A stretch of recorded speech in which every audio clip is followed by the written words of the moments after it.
Рахмат. Қытай боюнча, Қытай өтө коркунучтуу. Мен силерге айтайын, жаман көрөсүздөр азыр, бирок ушул сөздү айтып коюшум керек, тарыхтын алдында калышы керек, ушул сөздөр калыш керек, кулагыңа күмүш сырга кыргыз. Бүгүнкү күндө 60 миң кыргыздын кызы Кытайга күйөөгө чыкты, расмий түрдө. Эми чыкылдай бересиңер, билесиңер, чыкылдап коюп азыр чыккандан кийин 60 миң экиден төрөгөндө 120 миң болот. Өздөрүн кошкондо 180 миң болот. А биздин кыргыздын кыздары Курманжандатканын алдына чыгып атат. Төрөсөк төрөйбүз, төрөбөсөк төрөбөйбүз, өзүбүз билебиз деп. Билгениңди кылдырабыз. Биз башыңды чайкап, тилиң менен чыкылдатып коюп отуруп аткан мезгилде биз ушул темп менен кетсек, 10-15 жылда өз элибизде азчылыкты түзөбүз. Бүгүнкү күндө 800 миңге жакын кыргыз Россиянын жарандыгын алып, Россиядан келбейт.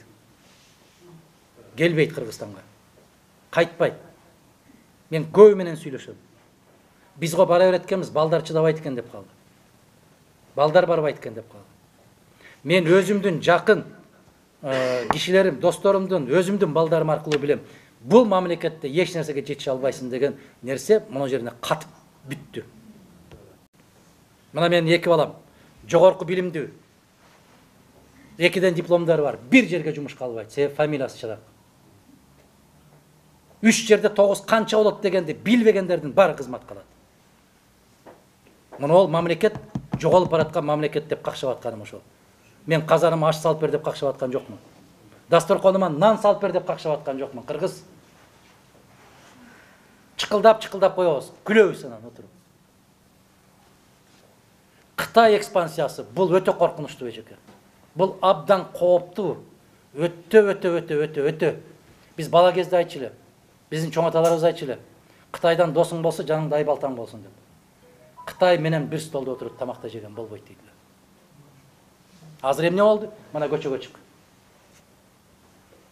Булар бизди эле эмес, улуу державабыз деген, улуу держава мамлекетти дагы акырын басып келатат. Мына чыгышты билесиздер өзүңүздөр, Дальний Востокты билесиздер. Бүтүндөй жарнамалар Кытай тилинде.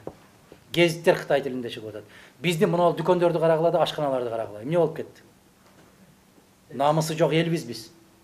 Ким каалаган өзүнүн тилинде коюп атат. Намыс жок бизде. Ариет жок. Мына түрк ашканасына кирип, эмне үчүн кыргызча жок десем, мени бир аял келип урушту дейт. Мен орусча билбейм, кыргызча айтыңыз десем, Түркиядан келип, сен кыргызча үйрөтөсүңбү деп дейт. Гавадна баранна деген кыргыз күйдүрүп бүттү баарын. Намыс жок, намыс, ариет жок. Уят жок бизде.